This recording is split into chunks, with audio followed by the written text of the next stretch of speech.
पिछली वीडियो में हमने बात की थी 1857 के एक क्रांतिकारी ऐसे नेता की जिसने 80 वर्ष की अवस्था में अंग्रेजों को हराया और अपने हाथ में गोली लगने के कारण अपने हाथ से ही अपने हाथ को काटकर गंगा में अर्पित कर दिया।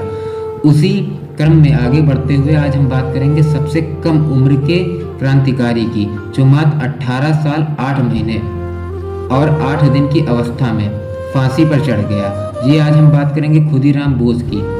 खुदीराम बोस स्वतंत्रता संग्राम के अमर बलिदानी। खुदीराम बोस भारत के स्वतंत्रता संग्राम के सबसे कम उम्र के क्रांतिकारी में से एक हैं।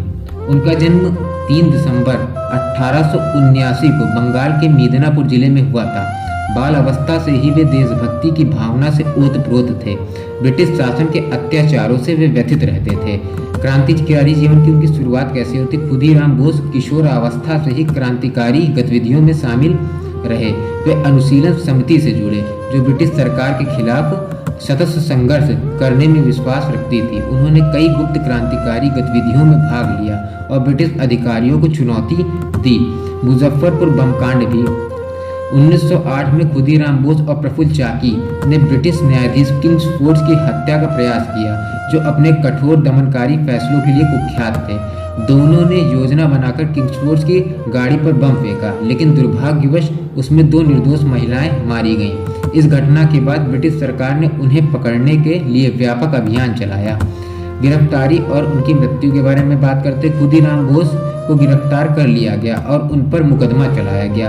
11 अगस्त 1908 को मात्र 18 वर्ष की आयु में उन्हें फांसी दे दी गई। उनकी शहादत ने पूरे देश में ब्रिटिश शासन के खिलाफ गुस्से की लहर दौड़ा दी और उन्होंने स्वतंत्रता संग्राम को और गति दी। खुदीराम बोस की वीरता और बलिदान आज भी देशभक्ति की मिसाल है। उनकी हंसते हंसते फांसी पर चढ़ने की कहानी से अनेकों युवाओं को स्वतंत्रता संग्राम में भाग लेने के लिए प्रेरित किया। आज भी वे भारत के स्वतंत्रता आंदोलन के सबसे साहसी और प्रेरणादायक नायकों में गिने जाते हैं। एक राष्ट्र तभी स्वतंत्र होता है जब उसके युवा अपनी मातृभूमि के लिए बलिदान देने के लिए तैयार रहते हैं। यह कथन खुदीराम बोस